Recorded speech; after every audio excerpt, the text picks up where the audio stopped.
On y va? Allez, On essaye. Go. Alors, tac. Petite présentation sur l'empathie. Je sors un peu des codes des autres séminaires que j'ai pu faire, parce que ça a un lien plus ou moins proche avec l'activité physique, on va dire. C'est un lien plus les compétences émotionnelles, parce que l'empathie, c'est une compétence émotionnelle. Mais on verra par la suite si on arrive à trouver des choses qui pourraient être associées à nos contextes et si ça peut nous être utile à la fin. Et c'est ce que je vous invite à réfléchir tout au long du séminaire. Pour commencer, j'aimerais bien que vous me donniez vos définitions de l'empathie et à quoi ça sert. Juste pour mettre un peu un lien et voir si tout le monde se comprend et si on parle déjà tous le même langage par rapport à ça, voir un peu ce que vous comprenez de ça. Et voilà. Donc, c'était juste ça l'intervention que vous avez à faire au début. Bah, Vas-y, vas-y, je lance. vas-y, Baudouin. L'empathie, c'est la capacité, c'est une habilité, ouais, un peu comme tu l'as dit, émotionnelle, à ressentir, réussir à se mettre à la place, enfin, entre guillemets, pour moi, réussir à se mettre à la place des autres, ressentir et comprendre les émotions des autres un peu.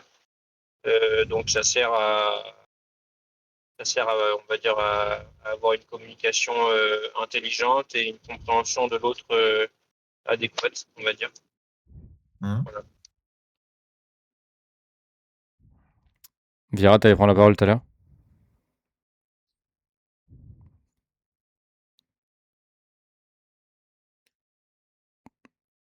On t'entend pas, frérot.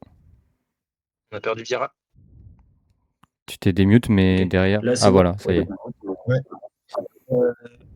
Ouais, en gros, pour moi, c'est la capacité de savoir se mettre de se mettre, savoir se mettre à la place des autres et de comprendre l'état ou la personnalité de la personne. Euh, donc ça, par l'habilité, en fait, de se mettre à la place, d'essayer de comprendre, de, euh, d'essayer de comprendre la connaissance de la personne, la connaissance aussi sociale, pardon, la connaissance, oui, sociale et la perception des émotions et des différentes habiletés ou différentes manières de de parler et de se faire comprendre par, d'autres personnes. Donc c'est, ouais, les habilités de comprendre tout ça. Je sais pas si c'était assez Mhm. clair. Moi, bah forcément, je rejoins un peu ce qu'ils ont dit, mais je rajouterais la capacité de se mettre à la place de l'autre personne, que ce soit dans sa tête ou même dans son ressenti, un ressenti physique. Quand, je sais pas, une personne, bah, typiquement dans notre cas, tu lui fais faire un exercice qui est difficile, du cardio et c'est difficile, se mettre à sa place, quand c'est dur. Et du coup, je sais pas, je rajouterais une notion de, justement, d'adapter son comportement en fonction de ça, tu vois. Mais je sais pas si ça rentre là-dedans parce que est-ce que du coup ça fait preuve est-ce que c'est juste ressentir ce que la personne peut ressentir ou est-ce qu'il va y avoir du coup une adaptation de ton comportement ou bah nous en l'occurrence de nos consignes de ce qu'on propose en fonction de ça. Ah, c'est intéressant. Voilà ce que je Je rajouterais dis par pas que rapport j'ai à ce la qu'ils ont dit. réponse. Je dis pas que j'ai la réponse dans ce que je vais vous proposer. J'ai vraiment essayé de. Je suis parti d'une étude et je vous expliquerai comment j'en suis arrivé là. Je suis parti d'une étude et bah, j'ai découvert un peu le concept. Je pense que ce concept est encore peu étudié et mériterait d'un cadre théorique encore plus poussé que ça. Mais on va essayer de voir un peu de ce que j'ai trouvé. Je prends des pincettes parce que je pense que il y a plusieurs cadres et il y a plusieurs entrées vers l'empathie. Tu as une manière philosophique de rentrer vers l'empathie, tu as une manière émotionnelle de rentrer vers l'empathie, tu as une manière neurologique de rentrer vers l'empathie. Donc je pense que il y a plusieurs penchants et en fonction du cadre, la définition va être différente. Donc si on prend la première définition, donc on est au niveau de compréhension le plus bas, c'est la première recherche Google qui tombe, c'est la capacité à se représenter ce que l'autre ressent. Donc on voit que c'est une capacité, donc une compétence. Empathie, en outre, une capacité à reconnaître et accueillir les émotions et les besoins de l'autre et d'y répondre avec sensibilité. Donc là, on peut se rendre compte qu'il y a un petit souci dans la définition, c'est que ça parle d'émotions, de besoins et de répondre. Ok, prend cette définition, on la met de côté et on va essayer de comprendre un peu pourquoi il y a des choses qui vont pas forcément dans cette première définition de base qui, pour moi, prend plusieurs compétences en compte, qui va être de l'ordre de la compassion, de la sympathie et qui mélange un peu tout. À partir sur le deuxième niveau de compréhension, donc on a une première étude en 1995 qui nous dit que l'empathie, ce serait un processus avec des étapes qui mettraient en compte la capacité à reconnaître l'émotion d'autrui, la prise en compte des perspectives d'autrui, la réplication de l'émotion, ceux de l'approprier, et la capacité à décider d'agir ou non. Donc ok, pareil, on rentre un peu plus dans le sujet, on comprend qu'il y a quand même une prise de décision à la fin. Et ce qui nous dit, et ce qui est important, je pense, et le plus important de cette définition, ce serait que l'empathie, c'est une compétence de la cognition sociale. C'est-à-dire que c'est quelque chose qui est important pour nous, en tant qu'être social, d'avoir et d'acquérir. On va encore plus loin. Là, je vais vous parler un peu d'un psychologue humaniste. Donc là, on prend le penchant de la psychologie, qui est un psychologue des années 90, qui a mis en place une définition et qui a essayé d'aller chercher ce cadre humaniste, de prendre en compte que l'être humain n'était pas juste l'humain en lui-même, mais que c'était vraiment l'individu et non le problème qui était au centre. Donc l'objectif, c'était pas de résoudre forcément le problème de l'humain, mais c'est d'avoir une approche individuelle. C'est un peu une approche, comme je l'ai mis, c'est PCA, mais en français, ça va être une approche centrée sur la personne. Donc pareil, là, on est sur les penchants de la psychologie, et c'est là où il faut prendre des pincettes et pas dire n'importe quoi.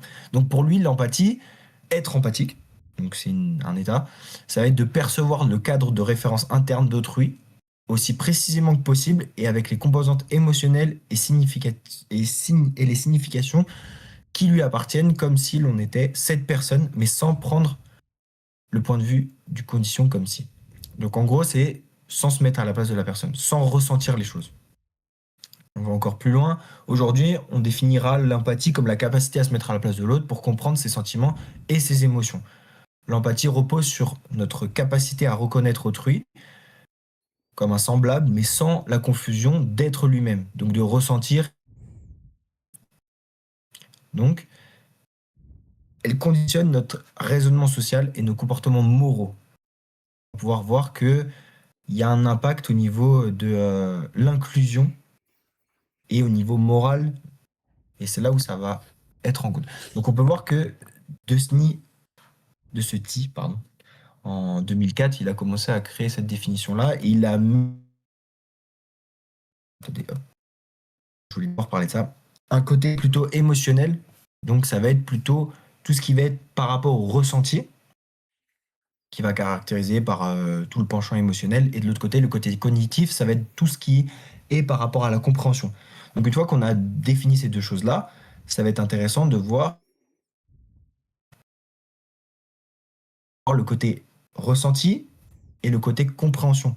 Parce qu'on peut très bien avoir une personne, si on prend l'exemple de la douleur, qui va souffrir, c'est cognitif. Une douleur en général, hein.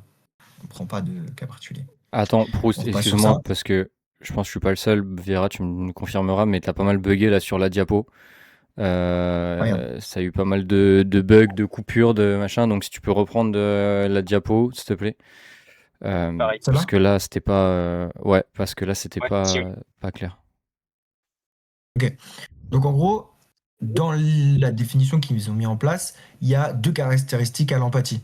Tu as d'un côté la capacité qui te définissent par tout ce qui va être le ressenti. De l'autre côté, tu vas avoir tout ce qui est compréhension. J'ai pris l'exemple de la douleur. Imagine que tu as une douleur. D'un côté, le cognitif va être de comprendre la douleur de l'autre.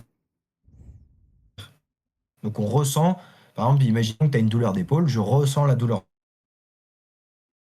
plutôt du côté émotionnel. Et de l'autre, la comprendre, essayer de, se- de se mettre dans la peau et de comprendre la douleur, ça va être plutôt du côté cognitif. Bon, le parti cognitif, ça a bugué encore, mais juste du coup, question sur la partie logistique. Est-ce que je garde cette partie de l'enregistrement ou même je continue à enregistrer, mais Bodo, on demande à Prou si tu peux enregistrer, comme ça au moins le record de YouTube sera carré, quitte à faire tu vois, en deux parties. Ou alors, est-ce qu'on continue comme ça? Parce que, enfin, est-ce que tu peux enregistrer toi, Proust? Parce que là, ça a vraiment beaucoup bugué et c'est comme ça sur le reste. La rediff, ça va être un peu imbuvable. Bah, j'ai pas le truc, donc ça va prendre des heures à mettre en place, donc je sais pas comme tu veux. Ah, En t'as vrai, c'est rien. Là, ah bah sauf non, c'est si vrai que c'était sur Zoom que tu pouvais enregistrer. Bon, bah écoute, non, tant pis. je réouvre un Zoom et j'essaie d'enregistrer, hein. Euh, Bah, le truc, c'est ouais, que je sais ça pas si va tu vois. être pire parce que tu vas augmenter le nombre de sorties, le nombre de sorties, le nombre Ouais, de ouais. uploads. Ouais, et puis en plus, faut que ça veut Euh, dire, faut que tu présentes sur le Zoom aussi. Ouais. Non, bah écoute, tant pis. C'est pas grave, on fera avec. mais de mon côté, sinon, tu te rapproches de ta source d'internet, hein, Pélo. C'est Ouais, bizarre parce vraiment, que quand il parle, quand il présente pas et tout, j'ai l'impression que ça bug moins. C'est peut-être quand il y a un haut débit de parole. Oui, c'est ça, c'est qu'il y a trop d'uploads, il y a trop de données qui est envoyées, en fait. pour le coup, ah ouais, à part essayer d'enlever la caméra, mais bon, c'est un peu chiant. Bah, c'est pas grave. En vrai, je préfère mieux avoir du son et avoir du contenu qu'avoir une caméra. Essaye en coupant la caméra, en vrai.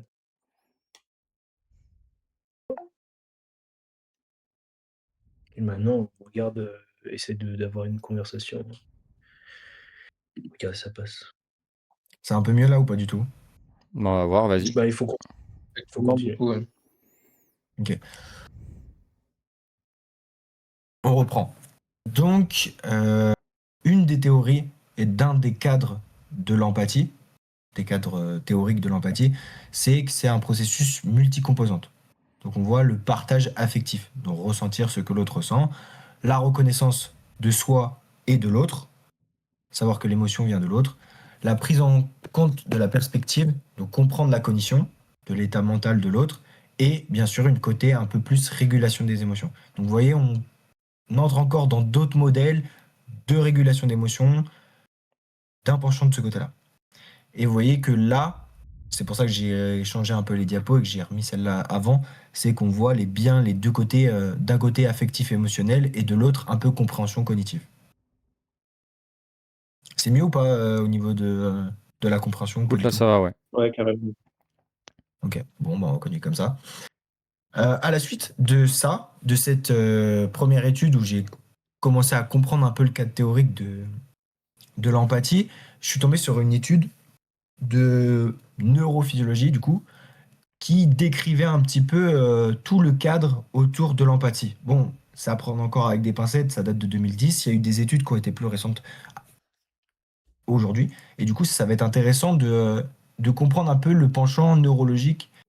Bien sûr, je pense que je n'ai pas toutes les capacités pour comprendre ces choses-là, parce que tout ce qui va être au niveau de la biologie du cerveau ou des choses comme ça, des zones activées liées à la sympathie ou l'empathie, c'est là où nos compétences en tant que prépa physique, elles s'arrêtent un petit peu. Et c'est juste pour vous ouvrir un penchant sur le côté un peu neuro de l'empathie. Donc, dans cet article-là, ils font une distinction entre empathie et sympathie.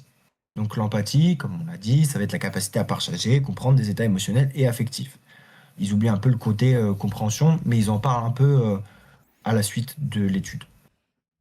Le côté sympathie, ça va être la capacité à ressentir une motivation orientée envers leur bien-être. Donc, on a l'aspect plutôt euh, agir sur la personne où on ressent les émotions. Et ce qui est intéressant à dire, et ce qui nous montre dans cette étude-là, et ce que j'ai mis comme phrase, je la trouvais assez intéressante à évoquer, ça va être que on peut éprouver de la sympathie sans ressentir d'empathie, et de même que l'empathie n'engendre pas systématiquement de sympathie. Donc en gros, tu peux être empathique envers quelqu'un sans forcément vouloir agir, et tu peux agir sans forcément euh, avoir de l'empathie pour quelqu'un. Donc, dans cette étude-là, ils expliquent un petit peu le côté... juste avant, j'avais oublié un détail sur le côté émotionnel et, et cognitif qu'ils ont mis en lumière dans l'étude. Je trouve ça intéressant de le rappeler. Je ne sais pas si c'est réel, pareil, il n'y a pas eu vraiment de preuves ou vraiment il y a eu un autre article qui a été découplé de ça. C'est qu'il mettait que le côté émotionnel de l'empathie, il arrivait autour des 140 millisecondes. Donc les connexions neuronales se faisaient beaucoup plus rapidement pour le côté empathie émotionnelle que cognitive. Donc cognitive, il mettait autour des 380 millisecondes. Donc ce qui montrerait que le côté émotionnel est plutôt quelque chose qui va arriver en premier avant le côté compréhension de l'émotion. Donc ça peut être un concept qui est intéressant à comprendre, surtout pour les équipes. Quand il se passe quelque chose d'émotionnellement dans un sport collectif, ça peut être intéressant à prendre en compte et à voir les temps de réaction de certaines choses pour comprendre un peu si c'est de l'empathie émotionnelle ou de l'empathie cognitive. Donc voilà, c'était juste pour faire un léger retour. Je pense que mes notes. Hop. Donc au niveau de l'origine, ce qui était intéressant, c'est qu'ils ont vraiment poussé le truc super loin et ils ont été chercher de d'où venait l'empathie et ils ont été chercher sur des animaux au début parce que c'est là où les premiers comportements d'empathie ont été observés et dans un second temps, ils ont vu du coup qu'on était aussi un être social et qu'on était obligé d'avoir des interactions pour survivre. Et du coup, ils se sont posé la question de pourquoi l'empathie était arrivée chez les êtres humains. Et ce qu'en est sorti, c'était que tous les comportements liés à la survie proposent des comportements empathiques. C'est-à-dire que quand une mère va mettre au monde un enfant, il y aura de l'empathie, de le nourrir, de le faire survivre, de petit à petit faire naître ce côté empathique. Et pour la procréation, pour le développement de l'humain, l'empathie a été mise au centre. Et c'est là où on a vu que dans le système nerveux, donc parasympathique, sympathique, il y a eu un changement au niveau et il y a eu le développement d'un côté plutôt empathique émotionnellement durant la survie de l'humain. Donc voilà, c'était un petit peu l'origine des choses et ils se sont remarqués que c'était à partir de là que ça avait commencé à prendre de l'ampleur et à se développer. Bien sûr, ils n'ont pas forcément eu toutes les données nécessaires et pareil, l'article ne nous dit pas plus que ça. Donc c'était un peu pour vous donner l'origine. Ensuite, au niveau de l'explication, ça se passe au niveau du système limbique. Le système limbique, c'est un système qui traite des données complexes et qui gère aussi ce genre d'informations émotionnelles, tout ce qui va être lié au comportement un peu plus complexe. Donc, tu as une activation de cette zone-là. Dans ce qui était intéressant à comprendre dans cette étude-là, et comment ils s'en ont rendu compte, c'était par rapport au fait que la douleur a été beaucoup étudiée dans l'empathie, et ils ont vu que regarder, donc en tant qu'observateur, regarder quelqu'un qui avait de la souffrance, ça provoquait chez l'observateur une activation des zones dans ce système limbique, et du coup au niveau du cortex. Donc on pouvait avoir une activation de ces zones-là pour quelqu'un qui n'avait pas forcément de douleur et qui en ressentait dans son cerveau. Donc c'est là qu'ils ont commencé à comprendre que oui, par empathie, on avait des zones dans notre cerveau qui s'activaient. Donc, je vais aller plus loin que ça au niveau neuro parce que ça rentre dans le très complexe après. Et même dans l'article, c'est pas forcément expliqué. Donc, ce qu'ils en ont tiré, c'est que l'empathie permettrait de décrire nos états émotionnels. Donc pour nous, comprendre ce qu'on vit, ça serait déjà important. De comprendre plus précisément les états affectifs d'autrui, donc en les observant et en pouvant en discutant avec eux. De s'identifier aux autres, de créer un sens de la communauté au sein d'un groupe et de transmettre des émotions par des récits. Donc ouais, le récit, le fait d'écrire des histoires qui nous sont arrivées, ça permettrait d'améliorer le côté empathique. Car quand on transmet une histoire, quand on transmet quelque chose, il y a des émotions qui en ressortent et ça permettrait plus facilement de développer ces émotions-là. Vous voyez que ça a quand même un sens important dans notre société où on est quand même des gens qui sont tout le temps en interaction avec des humains, que ce soit dans un groupe d'équipe, dans un staff, et de comprendre un peu tout ce qui nous entoure, ça peut être intéressant. Et au-delà du fait de communauté, ça peut être pour nous intéressant de comprendre ce qui se passe émotionnellement dans notre corps. Donc l'empathie nous aiderait à favoriser ça. Donc, pourquoi j'en parle? Donc je suis tombé sur un article qui était autour de l'EPS et qui mettait en avant le fait d'apprendre l'empathie chez des jeunes en EPS. Donc à travers ça, je me suis dit, ok, la revue, c'était une revue littéraire qui montrait toutes les avancées scientifiques qu'il y avait autour de ce concept d'empathie et de l'intégrer dans les programmes d'études. Et je me suis dit, bah, nous sommes quand même dans un contexte où le sport est important. Est-ce qu'il y a des parallèles à faire? Est-ce qu'il y aurait une utilité à comprendre ce mécanisme-là et à pouvoir essayer de commencer à l'appliquer? Voilà, juste pour vous montrer un peu l'étude. C'est une étude récente. Hein, Prisma, c'est juste que c'est une étude qui a regroupé plusieurs études. Donc c'est une sorte de synthèse un peu plus poussée.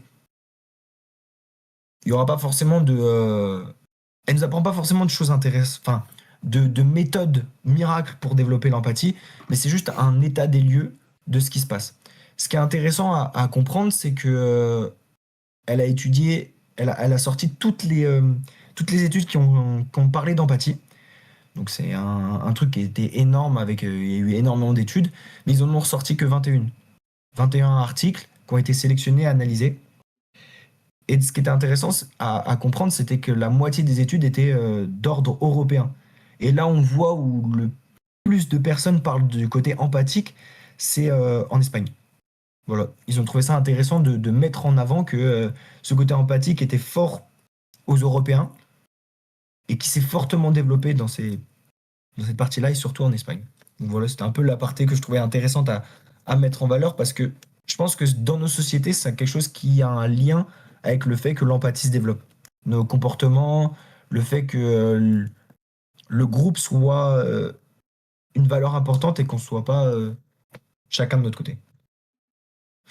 Au niveau du cadre théorique, on reprend un peu rapidement ce qui est ressorti. Donc on reprend le côté émotionnel, cognitif, comme ce que je vous ai décrit au début.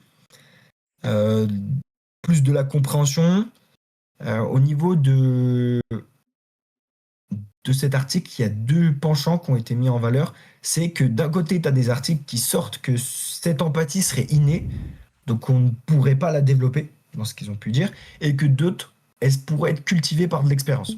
C'est-à-dire que te mettre en valeur des observations d'empathie, ou même de la travailler, ça aiderait. Donc, on a deux penchants qui ont été dégagés de cette étude-là. Et de l'autre côté, que l'aspect motivationnel, physique et de la conscience de son propre corps et celui des autres était fortement mis en avant. Et d'où l'intérêt de pouvoir essayer de construire quelque chose, un outil, un guide pour développer l'empathie chez les jeunes. Donc, ce cas théorique, il y a beaucoup de flou. Il y a beaucoup de choses où on confond les compétences psychosociales autour, comme la sympathie, la compassion, les compétences psychosociales. C'est-à-dire qu'il y a vraiment un flou qui a été mis, parce que chaque personne qui a voulu écrire son article a voulu prendre son cadre de référence, et c'est là où ça rend l'empathie encore plus floue. Comme je vous ai demandé la question, c'est est-ce que votre définition de l'empathie était la même? Elle était plus ou moins la même, mais avec des cadres un peu différents. Donc voilà, c'était un truc à rappeler. Et on va faire un peu le lien avec l'éducation physique et l'empathie. C'est que dans cet article, l'outil est vu comme le corps est vu comme un outil d'action, un moyen de communication et un objet d'évaluation. L'objet d'évaluation, c'est par le biais que en cours de PS, vous allez forcément être noté par rapport à vos compétences. Mais ce qui est intéressant à mettre en place, c'est que dans nos contextes sportifs, l'objet d'évaluation, c'est le retour de compétition, c'est le retour de match. Donc on est dans le même cadre et c'est là où on peut faire des corrélations avec ce qui peut arriver dans un contexte de EPS et dans un contexte où on a des jeunes en formation qu'on souhaite faire évoluer. Là où chez l'adolescent, ça prend encore plus de sens, c'est que c'est un moment où le corps il va se développer. Il y a des repères qui sont nouveaux. Il y a un langage corporel qui va être différent. Il y a toute une grâce à la puberté, mais grâce aussi aux contextes sociaux. C'est-à-dire que les groupes de jeunes apprennent, en fait, apprennent ces compétences psychosociales, et c'est là où l'empathie peut jouer un rôle important. C'est-à-dire que peut-être que développer à cet âge-là l'empathie pourrait aider à comprendre mieux. Donc d'un côté, on a aussi un auteur qui s'appelle Thiriou, qui a mis en valeur que l'empathie, ça serait une simulation mentale de l'expérience incarnée d'autrui, tout en maintenant une distinction entre soi et l'autre. Une expérience incarnée, j'ai essayé de regarder et chercher à quoi ça correspondait. En anglais, ça peut être embodiment, et c'est le fait de comprendre notre corps et de vivre quelque chose par rapport à ce qui se passe dans notre corps. Donc d'essayer de mettre en avant ce qu'on ressent. Par rapport à des choses qu'on a pu voir, ça peut être le body scan. Genre de vraiment faire un scan, prendre le temps de scanner un peu son corps et d'essayer de comprendre tout ce qui se passe, tout ce qu'on ressent et mettre en avant ces choses-là. Donc c'est un peu ça l'expérience incarnée de ce que j'ai compris, mais c'est un concept qui est encore un peu flou et qui manque un peu de littérature. Donc au niveau des méthodes qu'ils ont pu trouver grâce aux articles qui ont été mis en avant dans cet article, c'est que le feedback joue un rôle important dans le développement de l'empathie chez les jeunes.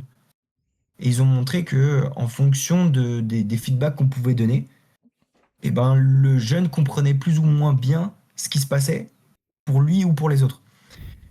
Ils ont mis en avant dans cet article-là que je pense que c'est pas forcément c'est un truc à prendre avec des pincettes, mais ils ont mis que le feedback d'équipe négatif, il était négatif pour les garçons. Et ils ont montré que le feedback individuel, il était positif pour le côté féminin. Voilà, c'est juste l'histoire qui ressort un peu ça.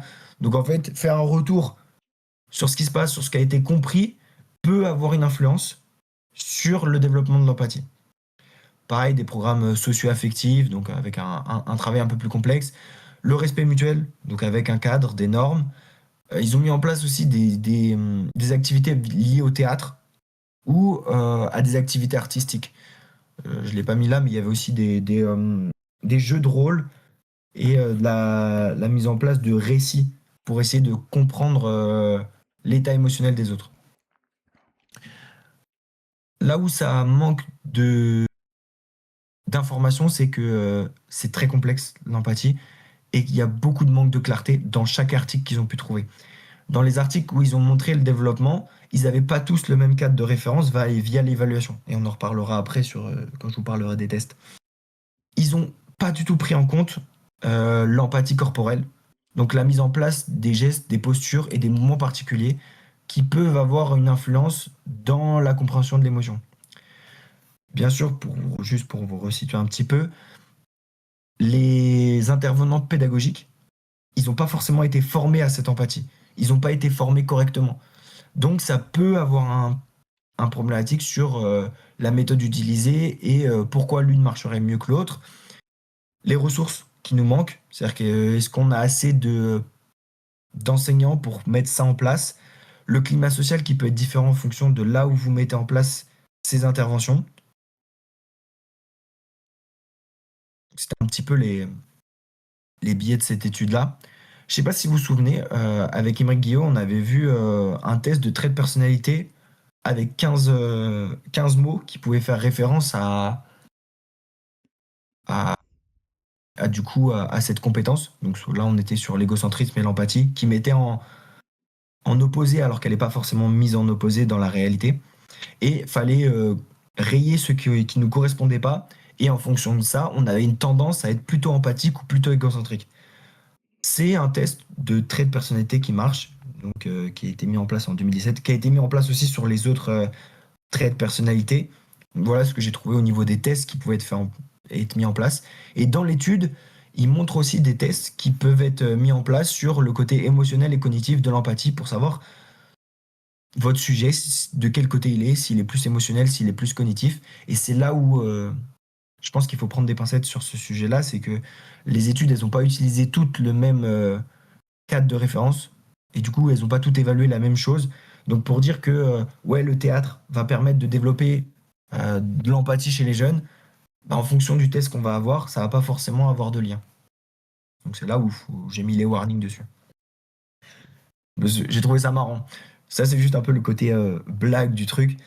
C'est qu'il y a une revue de littérature qui sort, je crois, tous les mois dans le Val-de-Marne, qui a été faite par un de nos profs en STAPS.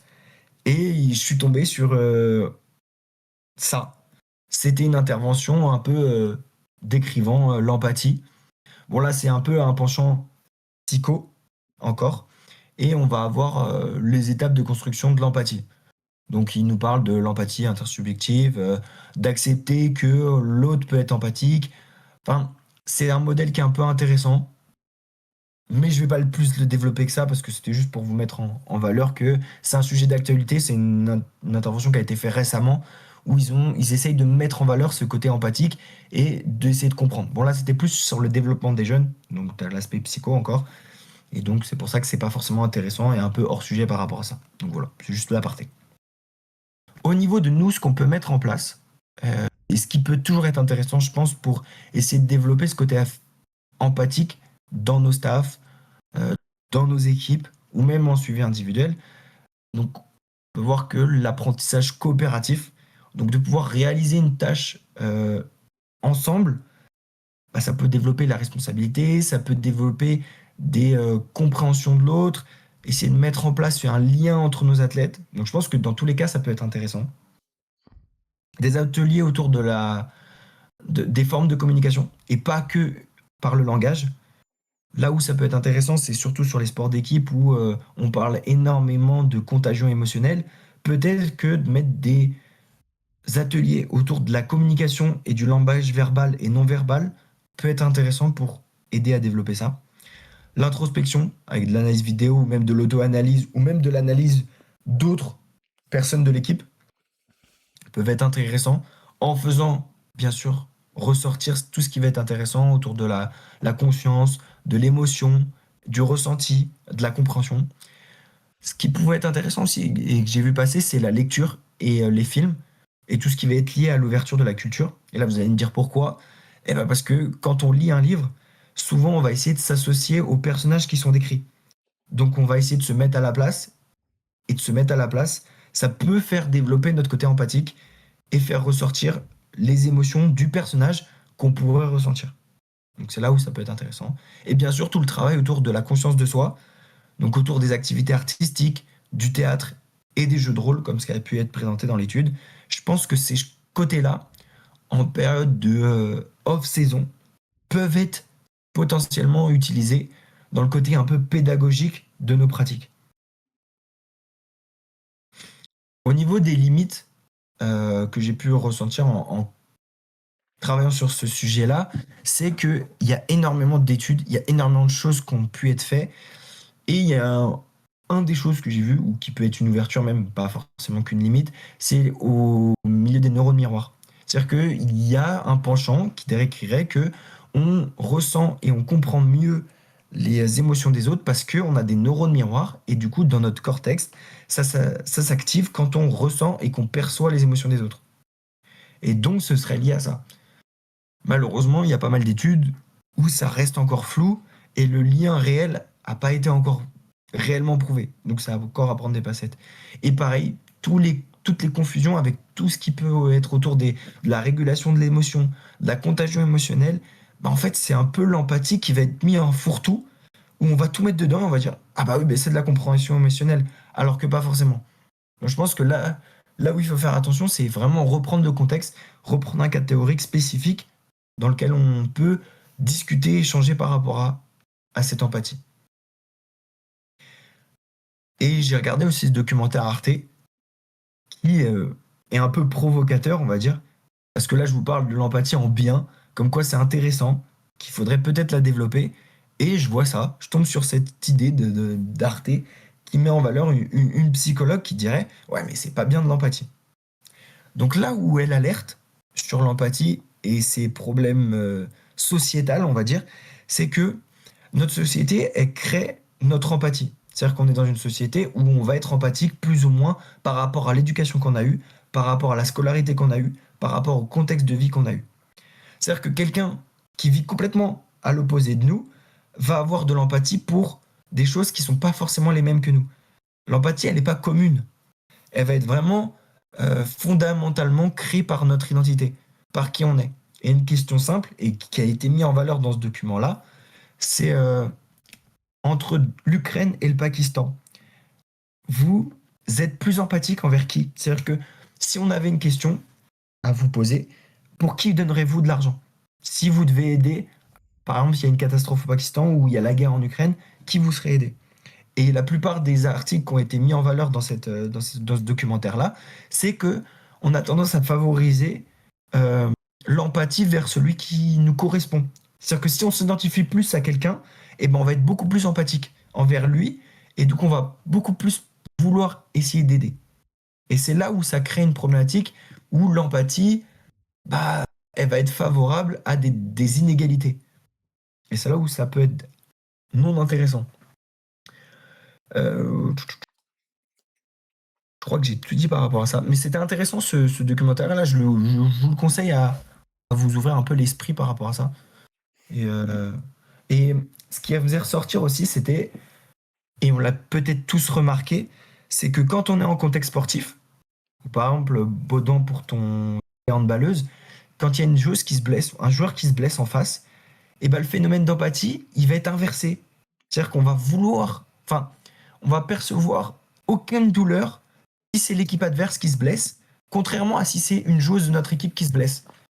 Et même au niveau neuronal, il se passe la même chose. C'est-à-dire que les aires qui sont utilisées pour le côté empathique, pour une joueuse de notre équipe, elles vont s'activer. Et pour une joueuse adverse, elles vont être empirées. C'est-à-dire qu'on va vouloir que la personne se blesse. Donc il y a des comportements antisociaux qui vont se créer à cause de cette non-empathie. Donc voilà, c'était juste un peu cette ouverture d'esprit sur ce documentaire-là. Au niveau du message à retenir, c'est que l'empathie reste un processus complexe, une compétence sociale et un phénomène qui est plus ou moins travaillable par l'expérience, par notre éducation ou même inné par rapport à notre génétique. Et je pense que ce serait intéressant d'ouvrir l'esprit sur nos athlètes, aux entraîneurs, aux préparateurs physiques et préparateurs mentaux. Voilà, c'était un peu le pour finir. Et avant que je vous donne la parole pour savoir votre avis et comment on pourrait la développer, je vais juste montrer un truc. Je vais voir si ça marche. Vous me dites si ça marche ou pas. En gros, l'empathie, Voilà. c'est un super pouvoir, mais qu'il faut apprendre à apprivoiser. Et je compare souvent, parce qu'on rencontre avec Ilios des personnages qui sont des super empathes. Donc, qui voient des choses que nous on voit pas, des signaux faibles, etc. Et donc, ils ont ce super pouvoir Marvel de comprendre l'environnement. Maintenant, ce qu'il faut, quand on est Bob ou Bobette l'éponge, comme le sont ces super empathes, c'est apprendre à s'auto-essorer. Parce que si vous êtes constamment dans la capture d'informations et que vous avez un amas d'informations comme ça qui vient en vous, au bout d'un moment c'est énergivore et votre cerveau il fatigue et ça crée derrière tout un tas de complications psychosomatiques. En gros... Donc là où je voulais vous alerter, c'est que on a forcément des personnes dans notre staff ou même dans nos collectifs qui vont être plus ou moins empathiques. Et du coup, c'est là où il va falloir faire attention à eux. Parce qu'ils ont ce truc-là de tout prendre pour eux et de pas forcément savoir comment on fait pour faire ressortir ces choses-là et pouvoir les évacuer. Et c'est là où le contexte de psychologue dans les staffs ou même de préparateurs mentaux peut aider dans l'intervention auprès de ces personnes qui sont hyper empathiques. Donc voilà.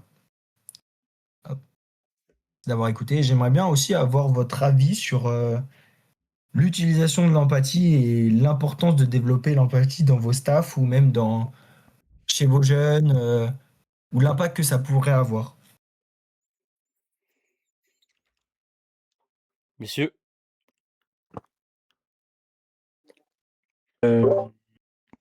Tu peux reposer ta question, s'il te plaît? J'étais attentif sur autre chose.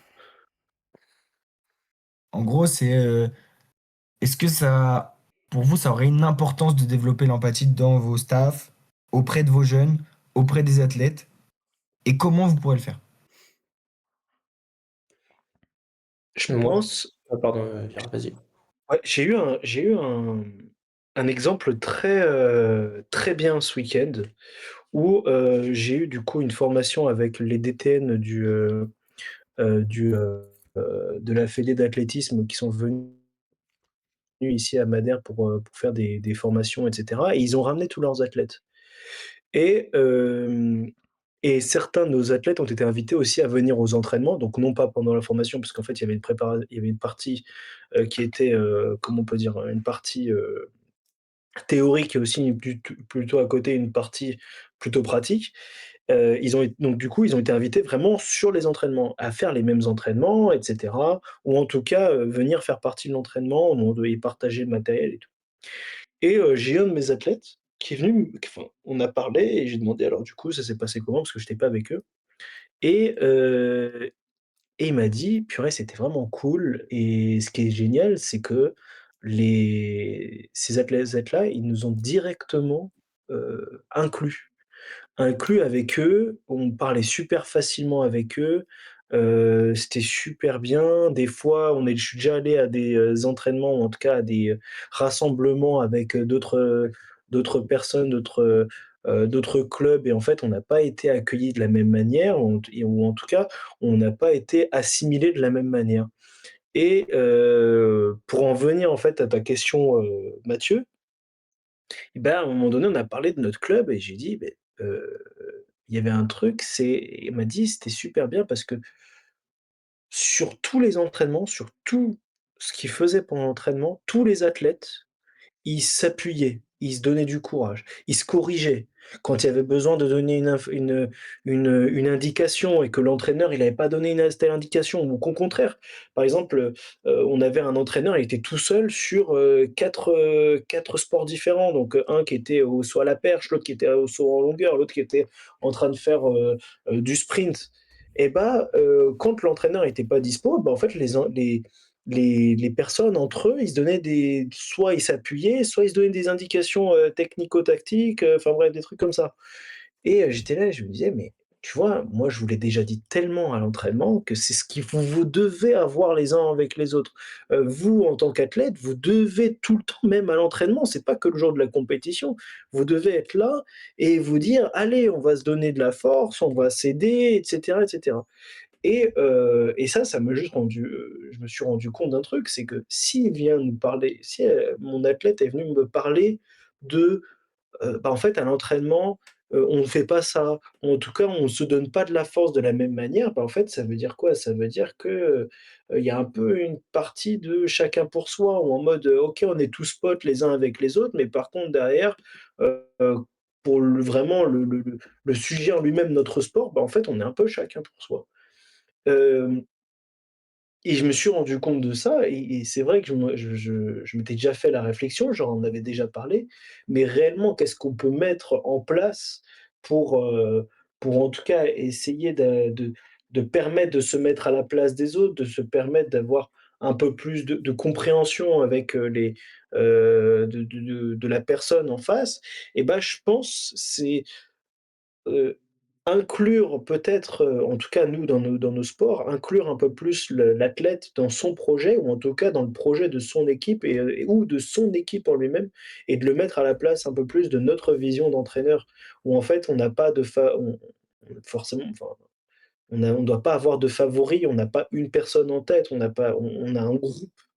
On à part dans les sports individuels, heu, on peut avoir un peu plus du coup, cet esprit d'individualité, mais de manière générale, on est un club. On a des valeurs de club, on a des valeurs aussi de sport et cetera, où, nous, je pense qu'on doit réussir à faire passer ça à nos athlètes, mais aussi que ces athlètes-là puissent se le partager entre eux et après c'est ma question, c'est est-ce que dans le contenu d'entraînement, non pas forcément dans le flow de l'entraînement ou en tout cas dans la manière d'entraîner, plutôt dans le contenu, est-ce qu'il peut pas y avoir des manières de faire pour permettre au contraire, heu, un peu plus ça? J'espère que je me suis pas trop éloigné de la notion d'empathie, mais j'ai l'impression d'être, un peu dedans ou en tout cas, d'y faire allusion de certaines manières. Mais, mais voilà voilà ce que j'ai à partager de mon côté. Puis, mais ouais, j'espère que je me suis pas trop éloigné. Bah, ce que tu décris, je sais pas si c'est trop de l'empathie ou si c'est plus de ouais, faire attention à autrui, mais pas dans le côté émotionnel, parce que tout à l'heure, Mathieu parlait de cognitif et d'émotionnel. Euh, Là, je sais pas si c'est de l'empathie ou de la bienveillance que tu étais en train de décrire, mais après, la barrière est sûrement fine entre tous ces trucs-là. Mais, euh, mais ouais, j'avais l'impression que tu étais plus sur de la bienveillance, de vouloir aider l'autre, tu vois. Vouloir Après, aider, vouloir l'empathie corriger. favoriserait l'inclusion. Ouais, mais quand Attends, redis, c'est... Mathieu. Ouais, oui, alors inclusion, du coup, c'est ce qu'il a dit au départ, avec les pros. Mais après, quand c'est aller s'entraider, tu vois, est-ce que l'entraide rentre dans l'empathie? Je sais pas. Bah, tout dépend dans quel truc tu te places. C'est-à-dire que si tu vois qu'il y a quelqu'un qui est en difficulté et que tu vas l'aider, oui, là, ça pourrait être de l'empathie. Si c'est juste améliorer les encouragements, travailler là-dessus, je sais pas. Peut-être que ça sort un peu du cadre, mais c'est intéressant quand même de, de, d'avoir. Je pense que du coup, l'intervention des athlètes a eu un impact sur ça. Et je pense que là, c'est intéressant. Le reste, je pense que c'est un peu, on sort un peu du côté empathique. Parce que du coup, ils ont essayé de se. Les athlètes, sans le vouloir, ils ont essayé de se mettre à la place des autres et faire comme les autres, en fait. Et du coup, avoir un entraînement similaire aux autres. En peut-être abaissant leur niveau et en se mettant à la place des autres. Bah, c'était pas par rapport tant à ça, c'était plus par bah, en fait, Closet a très bien, en tout cas dans mon cas, c'était plus, sur cette entraide. Mais j'ai Ouais. l'impression que l'entraide, d'une certaine manière, c'est aussi une manière d'être empathique où, tu essayes de comprendre, tu essayes, tu sais, genre, tu as déjà un peu plus, ce regard, mais là, c'est vraiment plus, un aspect technique. On n'est pas dans un aspect, vraiment émotionnel, on est plus dans un aspect, vraiment technique et aussi de dynamique de groupe. Heu, ouais, voilà, aussi d'une dynamique de groupe. Mais toi, par exemple, Mathieu, par rapport à la question que tu as posée, qu'est-ce que pas forcément ce que tu attendrais ou même Baudouin, tu voulais parler aussi, mais mais vers quoi tu pourrais, quels sont les ouais, quels seraient toi tes exemples, ce que tu es confronté à et ce que tu pourrais, apporter ou en tout cas des idées que tu aurais?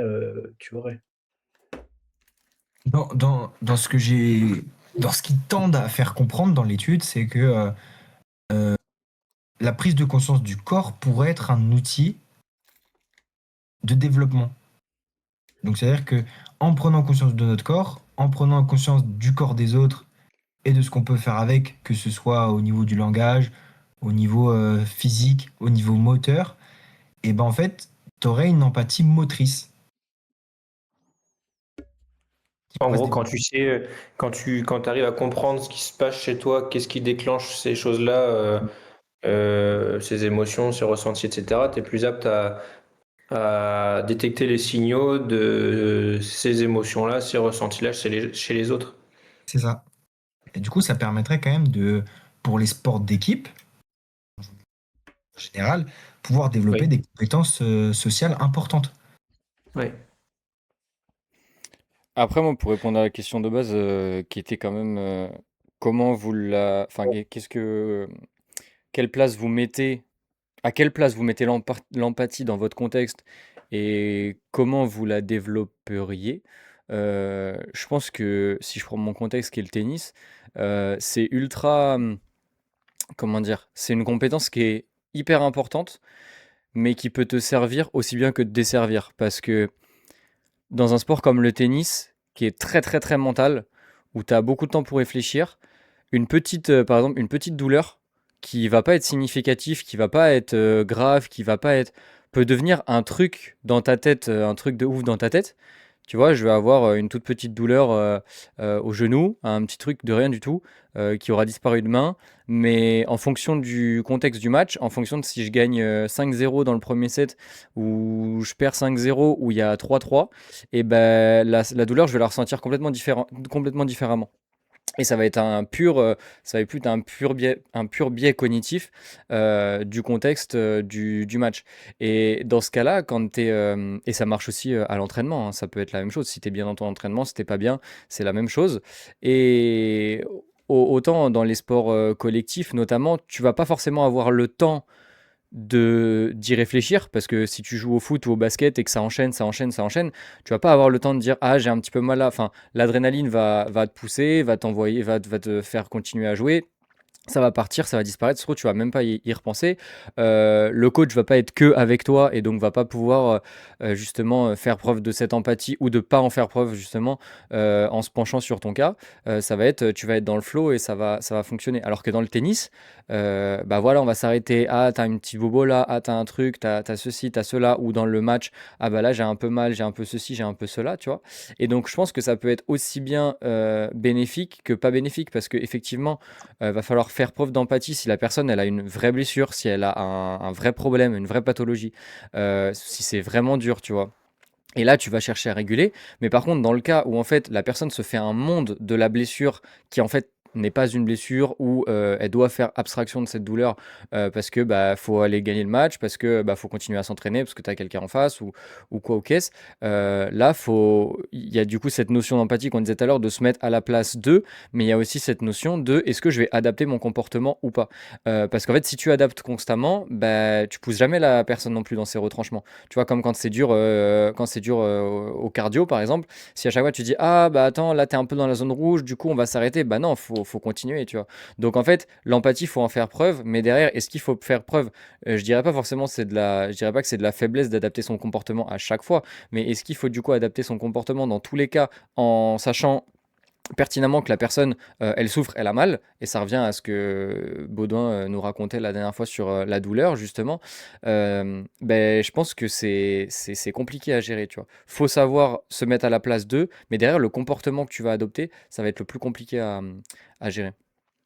Comme du coup, si tu la développes, tu peux savoir quand est-ce que c'est une douleur d'arrêt parce il veut pas faire plus, ou est-ce que c'est une douleur d'arrêt parce qu'il y a vraiment des douleurs. Ouais, Et mais c'est là où juste, ça peut être intéressant, c'est dur. de comprendre ça. C'est difficile à savoir. Oui, c'est Je pense difficile à savoir, mais est-ce que du vraiment. coup l'empathie pourrait aider à comprendre ça? Est-ce Complètement. qu'on pourrait mieux comprendre Oui, oui. l'autre? Complètement. Donc Après, je sais comment pas. la développer? Moi, je pense que, surtout chez des coachs qui commencent à être un peu plus, j'allais dire âgés, qui vont avoir un peu plus d'expérience. Je pense que certains ne s'entraînent peut-être plus à ce niveau-là, moins dans un autre contexte. Et pour ces personnes-là, c'est peut-être eux qui vont avoir le moins d'empathie. Et une des manières de la développer ou de la redévelopper, ça va être de les remettre dans un contexte sportif, de eux à nouveau se mettre dans le rouge, se pousser, être dans la Ouais. compétition, tu vois. Mais après, derrière, c'est difficile, c'est difficile. Des fois, tu peux pas, ou t'as pas le temps d'être toi-même dans la compétition. Et est-ce que justement, c'est pas une mauvaise chose? Est-ce que si tu es trop dans l'empathie, parce que tu sais la douleur que ça fait, parce que tu sais les contraintes que c'est, est-ce qu'en fait, pour atteindre le haut niveau qui est terriblement dur à atteindre, est-ce que des fois, il faut pas, c'est pas ne pas avoir d'empathie, mais avoir une empathie qui est moindre pour, entre guillemets, c'est pas avoir des œillères, mais mettre un petit filtre sur certaines situations et keep pushing anyway. Tu vois ce que je veux dire? Parce Ouais, que ouais, on ouais. sait que de toute façon, tu as très peu enfin, voire aucun athlète de haut niveau qui est là, qui est pain-free toute l'année, sans problème. Non, et encore plus, je reprends le contexte du tennis. Le tennis, si tu es 250e mondial, mais que tu as une petite entorse de cheville, mais que demain, tu as un match qui peut potentiellement te rapporter 20 ou 30K, 30 000 dollars pour ta saison, et que ça te refait ta saison, empathie ou pas, tu vas y aller, tu vois. Sauf que, enfin, douleur ou pas, tu vas y aller. Mais sauf que si du coup, tes coachs t'ont toujours mis parce qu'ils ont été trop empathiques, dans ce mindset de attention, la douleur, ceci, cela, tu vois, est-ce que ça va pas faire défaut à l'athlète à certains moments de sa carrière que justement, au contraire, lui servir, tu vois. Non, c'est possible, hein. C'est hyper intéressant ce que tu dis. Je suis vraiment d'accord avec toi. Et moi, je pense que c'est ma grosse problématique aujourd'hui dans ma carrière de prépa physique, c'est que j'ai pas la réponse à ça. Et je sais pas quelle est la réponse à ça. Et je sais vraiment pas comment agir face à ça parce que je pense vraiment avoir, moi, pour le coup, le filtre de l'empathie qui est très élevé. Et du coup, euh, j'essaye d'adapter ça d'adapter ça derrière en fonction de ce que je pense, ce que les athlètes vont ressentir.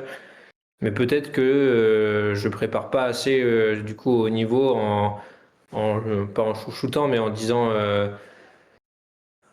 bah là peut-être que tu fasses attention ou des trucs comme ça, ou là ok tu peux ralentir. Et c'est vrai que du coup je sais pas quelle est la bonne méthode, la bonne solution là, parce que est-ce que tu prends le risque de pousser la personne malgré la douleur pour qu'elle s'y habitue et au risque de la blesser, ou est-ce que non, justement tu te dis bah ok là je comprends que t'as mal, mais vas-y continue quoi. Donc je sais que j'ai une jeune comme ça là où tu vois à chaque fois qu'on fait de la piste là sur du travail physique là, donc c'est le cas en ce moment. Dès qu'elle court un peu longtemps, un peu vite, elle a mal au dos, etc.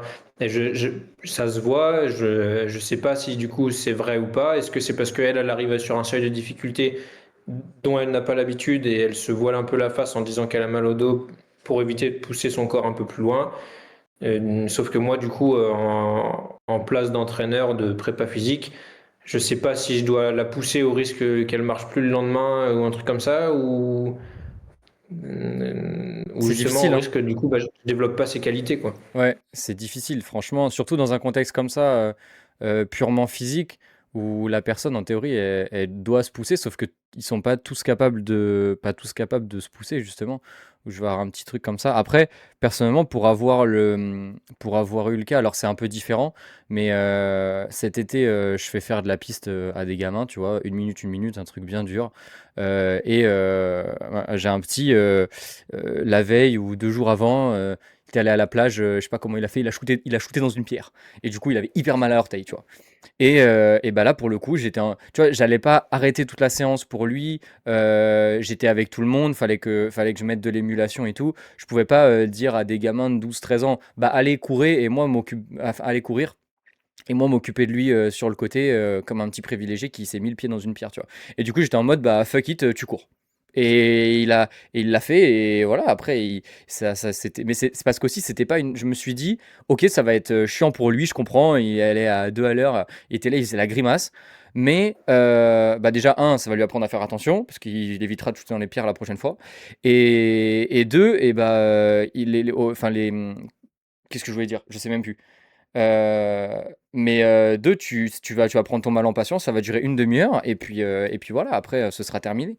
C'est peut-être pas forcément toujours le truc idéal, mais il y a un moment, il y a le contexte et je pense que c'est justement parce que moi, là-bas, je suis vraiment comme toi, Baudouin, et de plus en plus, c'est pas que j'essaie de ne pas écouter, mais j'essaie d'aller contre ma volonté de réduire, de faire attention.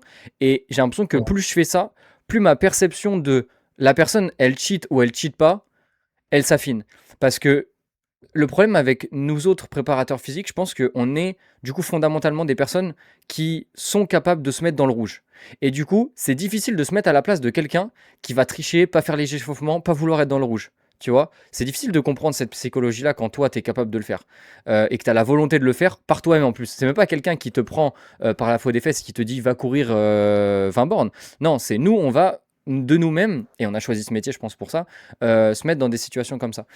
Mais du coup, de par le fait d'éviter de toujours dire ok je vais réduire, ok je vais réduire, ok je vais réduire, j'ai l'impression, du moins à mon petit niveau et ma petite expérience, que j'arrive de plus en plus à détecter, à déceler les moments où c'est du fake, c'est pas du fake, faut adapter, faut pas adapter. Et c'est pas toujours facile, tu vois. Des fois, bah là, mon gars que j'entraîne, le mec, il est en surpoids, il a 25% de masse grasse ou 30% de masse grasse, enfin, il est obèse et tout. Mais quand aussi il est dans la difficulté et qu'il en chie et que je le vois que le mec il a mal, etc., et que je le pousse à faire encore plus et que je suis pas là, attention, attention, moi dans ma tête, j'essaie d'avoir la psychologie inverse et je me dis là, je lui fais du bien à ce mec-là. Parce que si je lui dis, ok, tranquille, là, on va enlever une série ou machin, c'est pas lui faire du bien que de faire ça. Donc c'est un autre contexte qui est complètement différent du sport de haut niveau, mais c'est un peu le parallèle. Si la personne, tu la pousses pas à aller dans ses retranchements,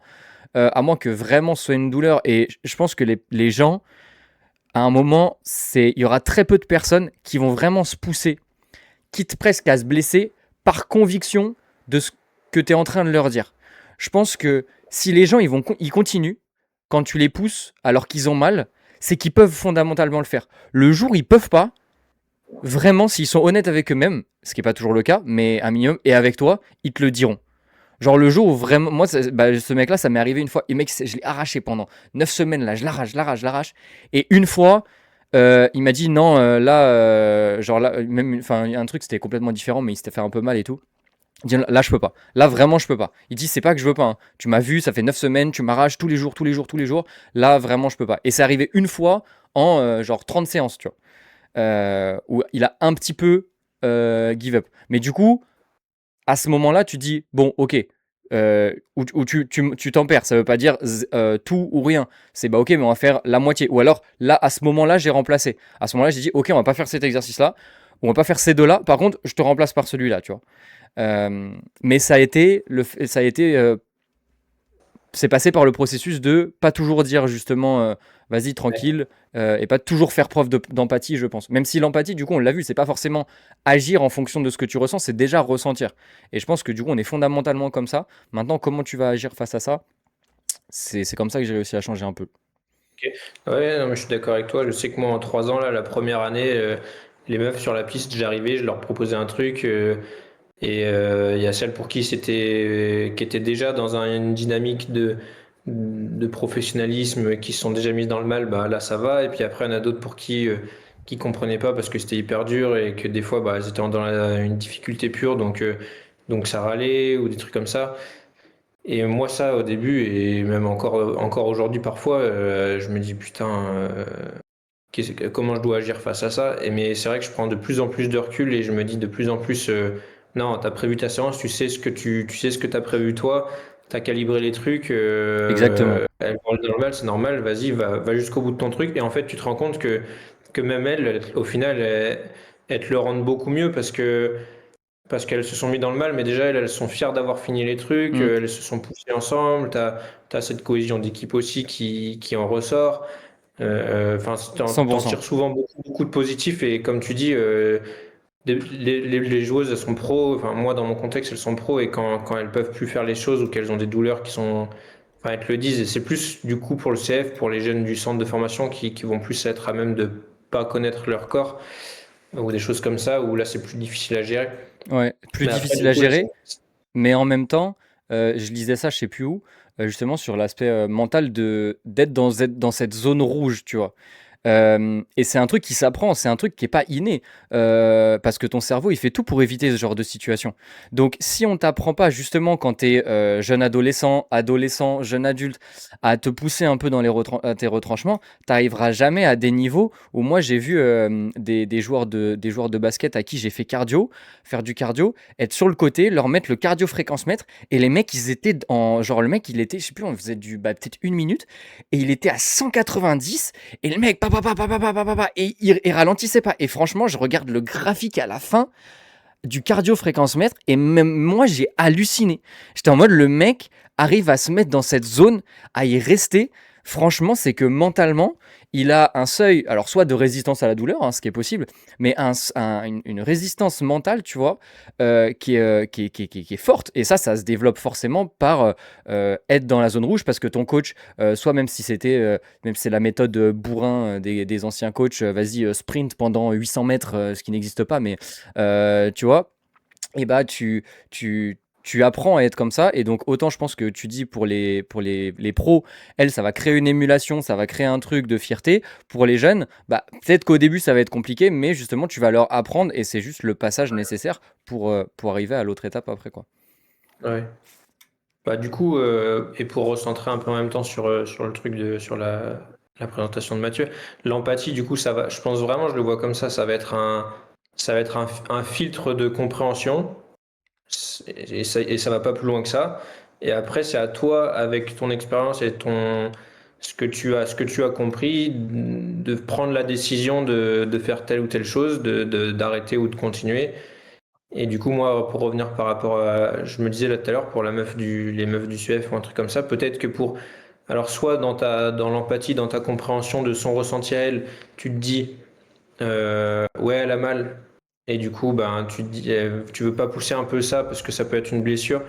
Mais du coup, peut-être que derrière, pour qu'elle comprenne aussi qu'il faut qu'elle travaille, ben, tu modifies ta séance dans le sens où, tu vois, moi, je me dis là, maintenant, peut-être que la fille que j'ai arrêté ou que j'ai autorisé qu'elle aille moins vite, bah, peut-être qu'il aurait fallu, dans son éducation, et puis par justesse, par équité aussi pour tout le monde, à la fin, lui dire, ben là, vu que tu as ralenti et que tu n'étais pas sur tes trucs là, lui rajouter un bloc, lui rajouter telle ou telle distance, même à une intensité moindre ou un truc comme ça permet de se dire, ben, tout le monde est au même point, tout le monde est au même point et puis ton effort il continue puisque t'as pas donné ce qu'il fallait sur la piste, tu vois. Mm. Je sais pas.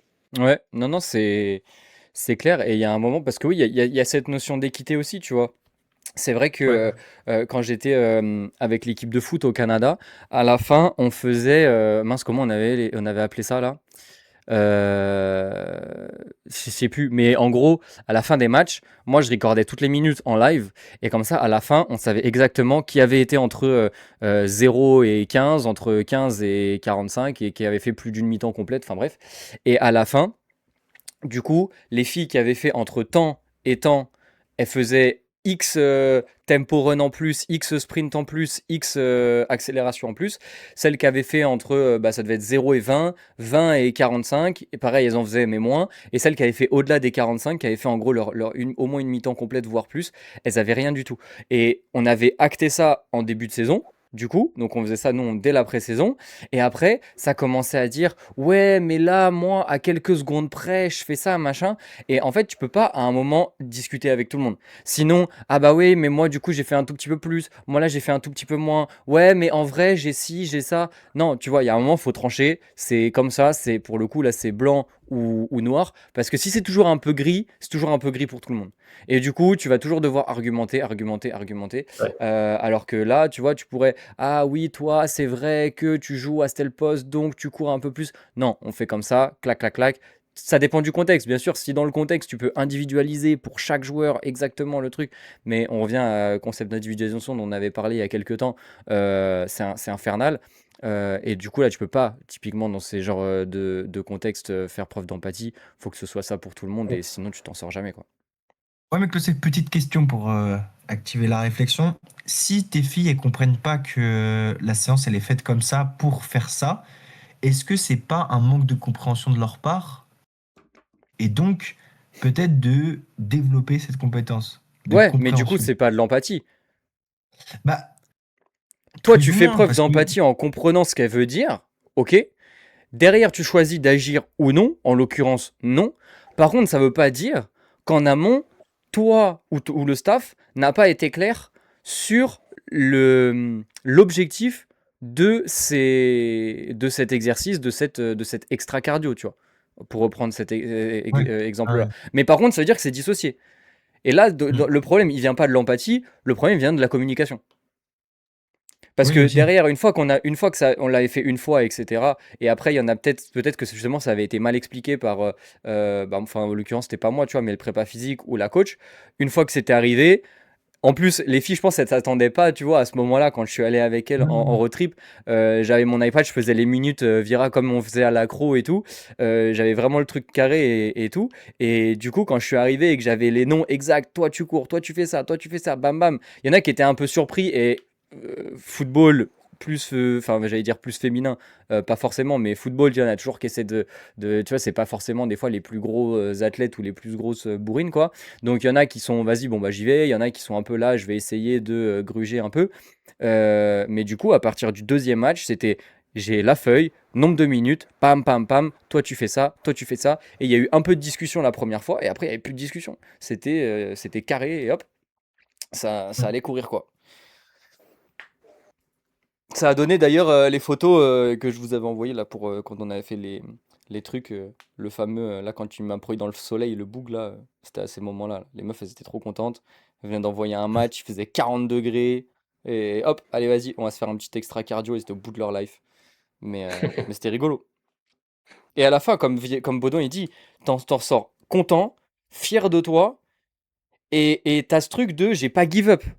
j'ai pas give up. Parce que souvent, quand je disais les petites douleurs dans le tennis à un moment ou un autre du match, et ben en vrai, quand t'es un peu fatigué, quand t'as pas trop la motivation, c'est là que le tout petit bobo au genou ou la toute petite béquille que t'as pris sur un contact au foot, ah bah là, tout de suite, ça devient une énorme blessure quand tu dois faire les tempo runs à la fin. Alors que non, c'est pas grand chose, tu vois. Il y a l'aspect psychologique qui rentre en compte.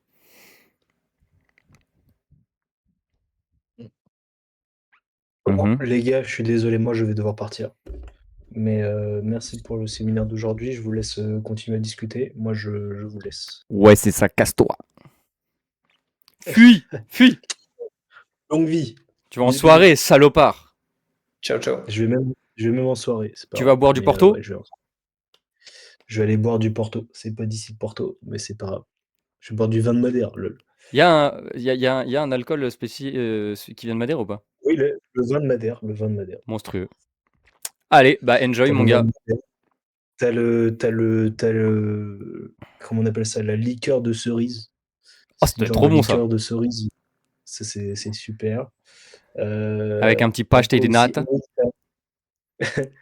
Oui, t'as du, comment on appelle ça? C'est un genre de rhum, mais c'est différent du rhum. C'est du rhum blanc, mais complètement différent de ce qu'on peut connaître. C'est du rhum ou c'est du Euh, Wamblin? et t'as vraiment la boisson emblématique de l'île, c'est le, comment on appelle ça? C'est le punch. Ah ouais? C'est la punch. Ouais. Ah, je savais pas que Mais ça c'est pas venait. mais pareil, c'est pas le même punch que dans nos Antilles françaises. Bref, Ok. gros, longue vie. C'était pas pour parler d'alcool en partant, mais bref. Prochain séminaire, l'alcoolisme. L'alcoolisme et l'empathie et la douleur, mais la motivation aussi. Mais la motivation avant tout. Après, derrière, on fera des tests d'analyse du foie, comment il va. Et puis ça part. Bon, allez, bisous les gars. Allez, bisous. Ciao. Ciao, ciao. Bon, bah après, on a bien fait le tour, hein, de toute façon. On est pas mal. Ouais. Peut-être que t'es l'enregistrement ici. Bisous pour la rediff. Et à la prochaine pour l'épisode 9. Si je dis pas de conneries. Allez, salam. Ouais, ça.